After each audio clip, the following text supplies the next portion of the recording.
An elephant never forgets.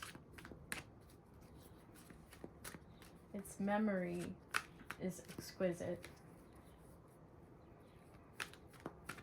And there's a focus with this card on a collective responsibility, the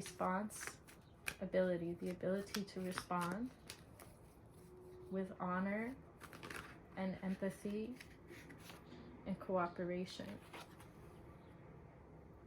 Okay, so for whatever reason, I'm being guided to make this spread the way it is now, all based on the elephant energy. The elephant guide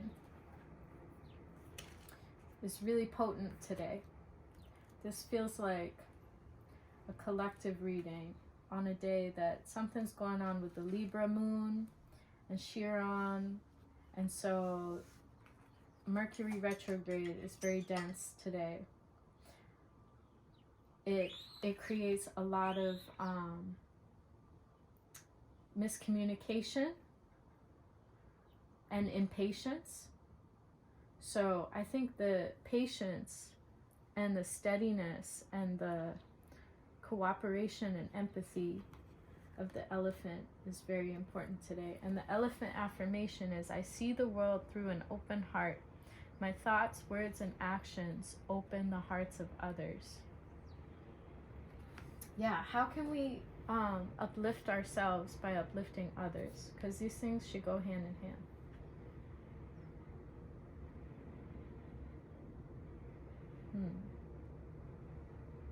There's a lot about memory and the past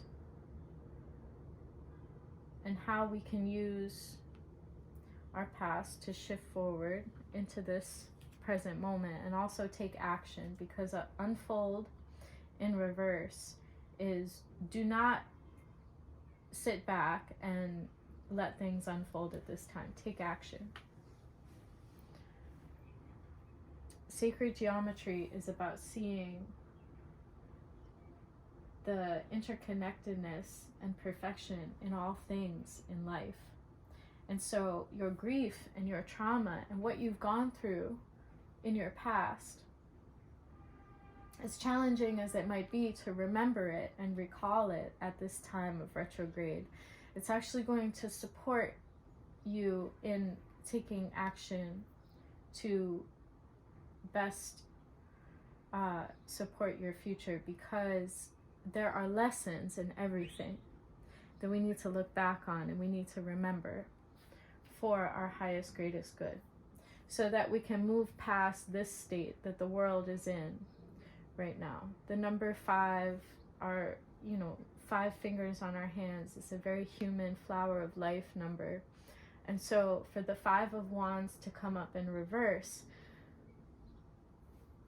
wow, I think we're really done with this energy of competition and like everybody clashing with their wands, because everyone has different beliefs and opinions, and the beauty of the diversity of that, man, is so important. Like we're all collectively at the point where we're over the competition crap. Like we're just over it. But to move forward from it at this time during retrograde, I guess, it seems like the message today is it's okay to not dwell on your past, but like look into it and find the beauty of the lesson from it and what you can learn from it and what you can take from it. So that, these two in reverse, I think we really need to, like, in order to get the collaboration and teamwork that we really want to see and take the action that we really want to take for this beautiful green, like earthly new potential that we have, for new earth, for true abundance, for true teamwork and collaboration. This is what we actually have to take this time to do, is like patiently look at how our past has taught us some type of lesson that fits perfectly, as traumatic as it was, or as much like grief and hardship as it caused you, right? When we look at this and we just take note, it's not like dwell on it all day, but it's just like take note on what has happened and find the, I like these purple colors in this, right? Find the beauty of it. Find the lesson and integrate it so that we can move forward. Yeah, this is a general collective reading.